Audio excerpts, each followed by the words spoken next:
Bandiraɓe sehelaɓe musidɓe fulɓe renduɓe tedduɓe on calminama on jurama on jarama kadi on jettama no fewi on bismama e hayangoji men. Hande ko alarba hawra e balɗe 12 e lewru juko hitande ujunnaje 2026 roɓindo mon jayindeji arti gam tongande on ko ɗi pirti ɗi cari ɗi cakti e nde ɗo ñalande. Jayinde Le Soleil de windi ko balɗe capanɗe jeetati tan keddi jottoɗen e pijirloji mawɗi pottitinatɗi sukaɓe aduna ɗo e Sénégal taw noon ko hitande ujunnaje 2026 ɗo e Dakaru ha taki jayinde Le Soleil windi ko à 80 jours des Jeux Olympiques de la jeunesse Dakar 2026 le Premier ministre fixe le cap hino wayno de o mo ganduɗa kam heyni hande jagorɓe lesdi Sénégal de feri lawol dewategol ha jottoɗen e ɗin ɗon pijirloji e si noon holliri no waɗate de gam tigui sike en jottima e ɗin ɗon pijirloji de ɗum wona ko teska ici ko maanta ataki jayinde windi ko le chef du gouvernement a présidé hier à la primature un conseil interministériel au cours duquel il a demandé un plan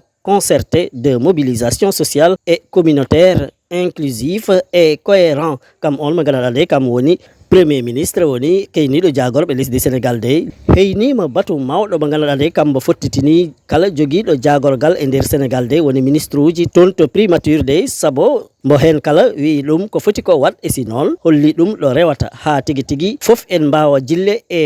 ɗin ɗon pijirloji baɗɗi fayida ha taki jayinde ɓesdi hen titin autoroute, terre, site olympique et circulation. Les ministres ont jusqu'au 31 août pour valider les plans opérationnels. Ino wayno noon siko ƴewama ko wayno laabi e si noon laana lesdi biyete ka terre e si ɗo hoɗate e ɗo ɗin ɗon pijirloji mbaɗate fof de kala hen joguiɗo jagorgal jowotingal e ɗum ɗon de a yekkati konngol e si noon a weeɗama happude ha balɗe 31 e lewru jukko nduɗu golɗen woni 31 août gam kollira ko larɗa ko wat e si noon hono mbaɗata e wiide jayinde Le Soleil. Jayinde Walf Quotidien de arti e ko wiyete ko déclaration de patrimoine woni kollira ko joguiɗa ko e koppareje e si noon e jawdi e nder Sénégal hadde mbeɗateɗa lofol kosgal woni mbawa heyno tigui galle liggorteɗo walla gona joguiɗo jagorgal eko way noon de ina waɗi ɓe ganduɗa de heɓe moggi tigui e wiide jayinde Walf Quotidien nder wuuro lamorgo lesdi Sénégal woni présidence e si noon suudu sarɗiji woni assemblée nationale e nder ministère uji gonɗi e nder Sénégal de ha taki jayinde windi ko déclaration de patrimoine les cachotiers de la République ces défaillants nichés à la présidence à l'Assemblée nationale dans les ministères, les directions, etc. hino wayno noon jayinde wi ko de ɓende ɓe jaɓani tawa hollir ko ganduɗa ko de heɓe ɗum jogui e si noon koɓe dañi ko e jawdi e wiide jayinde Walf Quotidien. Ha joni ko yowati e on ɗon kabaru de Sud Quotidien windi ko déclaration de patrimoine la République face à ses défaillants hino wayno tigui de e hollirde ko joguiɗa hadde ma weeɗe lofol kosgal keynoɗa e gure gonɗe e nder Sénégal de ina waɗi ɓe ganduɗa de ha joni kamen ɓe jaɓani hollir koɓe jogui ko ɓe jaɓani laayi koɓe jogui e jawdi e koppareje ha taki wuro ngo wiyetego OFNAC de sarenaki ma ngo yan e dow ɓe saliɓe hande hollir ɗum ko ganduɗa kam ɗum woni koɓe jogui woni patrimoine ha taki jayinde ɓesdi hen la publication par l'OFNAC des listes d'assujettis défaillants à la déclaration de patrimoine révèle une réalité administrative plus vaste et plus préoccupante qu'une simple succession de retards individuels. Ina wayno noon wuro ngo ganduɗa kam ngo woni OFNAC de hay singot siwa hollir inɗe ɓe ganduɗa de kamen cali tigui hollir koɓe jogui e dañal mumen ɗo e balɗe de ɓen ɗon de hina wayno ma inɗe mumen jaltine e si noon fof en gandane kamen de heɓe cali tigui hollir faggudu mumen e si noon dañal mumen woni déclaration de patrimoine ɗum noon wuro ngo joguigo OFNAC e konngol o keyniɗo gonɗon wuro de ɗum tigui andini en hande e nder jayinde Sud Quotidien. Jayinde Le Quotidien de arti hen ko ɓuuri yacce saabu kam addi limore nde ganduɗa de ɓe ganduɗa kamen poti wat déclaration de patrimoine mumen et sinon hono foti mbaɗi hen déclaration e ko heddi ha taki jayinde le quotidien windi ko déclaration de patrimoine OFNAC fait ses comptes ina wayno de wuro ngo wiyete ngo OFNAC de taw noon hongo jogui kala ko yowati e yurnade e yurnitade koppareje e faggudu lesdi Sénégal no jogora kam de yaltani tigi tigi limore sabo e nder jayinde he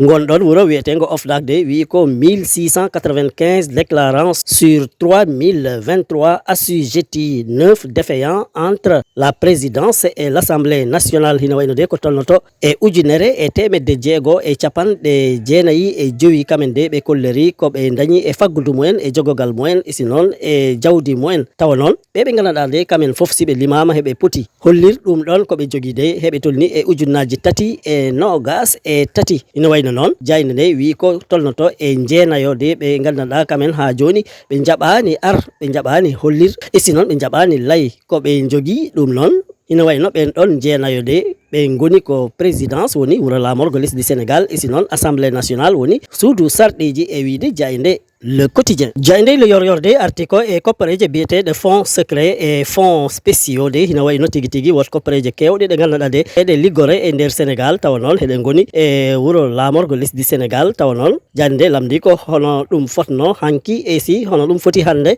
ha taki jande windi ko fonds secret et exigence de transparence fonds spéciaux 18,3 milliards en 2015 combien aujourd'hui hina wayno jayinde yor wi ko ɗen ɗon koppareje biyeteɗe fonds spéciaux de ɗe tolninoma e sappo e jeetati piccal tati milliard uji e koppareje men tawa noon ɗum ko e hitande ujunnaji ɗiɗi e sappo e joyi hande jayinde nde lamdi hono tigi ɗen ɗon koppareje poti hande e wiide jayinde yor jayinde nde ɓisdi hen de l'héritage colonial des 35 millions de francs CFA en 1960 aux 18,3 milliards enregistrés en 2015 les fonds secrets demeurent l'une des grandes boîtes noires de la République no wayno jayinde nde yiɗi wi ko rona ko e de laamu tubankoɓe goni ɗo de ɗen ɗon koppareje tollino ko e capanɗe tati e joyi e million ngaji koppareje men ɗum ko hitande ujunere e temedde jeenayi e capanɗe jeego woni 1960 ha ɓooyi ɗen ɗon koppareje ɗe jaahi ha ɗen goni